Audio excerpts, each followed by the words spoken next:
Halo guys, pengacara yang satu ini emang dari dulu nggak pernah akur dengan KDM ya. Entah kenapa lah, pokoknya mah si pengacara Tony ini dulu pernah menjadi pengacara Peggy Setiawan ya.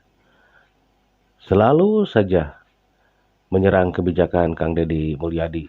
Dan kita lihat pada waktu di acara televisi ya, yang berjudul Catatan Demokrasi, beberapa kali statement-statementnya itu menyerang terus Gubernur Jawa Barat Kang Deddy Mulyadi. Dan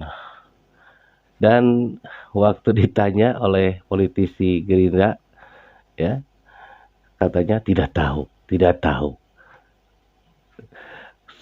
Kadang-kala saya suka aneh gitu ya, narasumber seperti ini kok bisa dijadikan narasumber. Harusnya kan narasumber itu punya pengetahuan atau punya informasi yang sangat valid.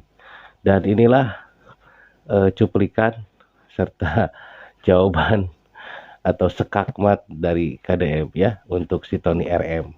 Kita saksikan sahabat. Tetapi kemudian peraturannya tidak dibuat. Maka saya simpulkan itu pencitraan. Saya tidak tahu misalnya pembongkaran gedung atau objek wisata. Ini taman hiburan ini. Silakan Ya. berikan penjelasan. Ini izinnya berapa?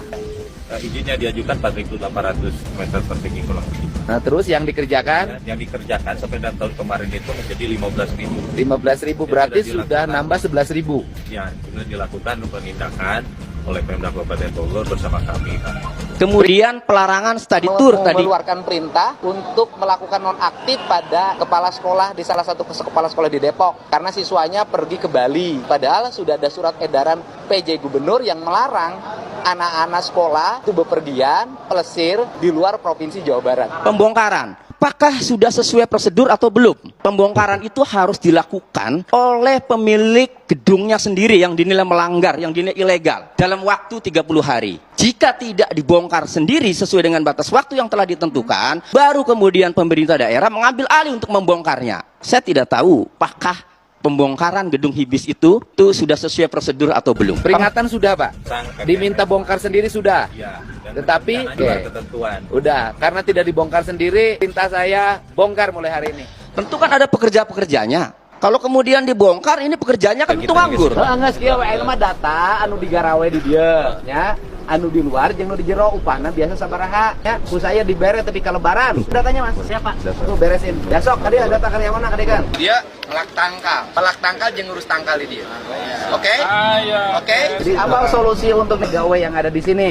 Solusinya adalah nanti setelah pembongkaran saya tugasin untuk merehabilitasi tanah di puncak, nanam pohon dan ngurus. Dan itu digaji tiap bulan. Kemudian yang di Bekasi ada larangan. Ini tanah-tanah siapa? Lebih bagus lagi dikaji dulu tuh, dipanggil wali kotanya, dipanggil bupatinya, dilihat, dicek, bila perlu diploting oleh BPN. Suratnya apa? Dilihat, beli dari mana? Jangan sampai turun itu masih tanda tanya, ini tanah siapa? Enggak. Saya bongkar yang kosong dulu, Pak. Yang kosong yang tidak berpenghuni. Pak, gimana? Pak, saya sebagai yang punya warung nih Pak. Oke, saya nanya Bapak punya izin dari mana bangun warung? Saya memang tidak punya izin Pak. Saya dari masih kecil diberanakan, orang tua saya sudah punya warung di situ Pak. Ya, enggak. Bapak punya sertifikat? Tidak Pak. Ya udah. Saya ngakuin saya salah Pak. Udah ini bangunan kosong saya bongkar. Cuma gini Pak, saya kan habis banjiran, Iya. habis kerugian Pak. Ini mau jelang lebaran, alangkah baiknya yang ada masih materialnya, Enggak. saya fungsikan sebagai warung lagi Pak. Pak lama, Pak. Ini kita ini ngejar waktu, Pak.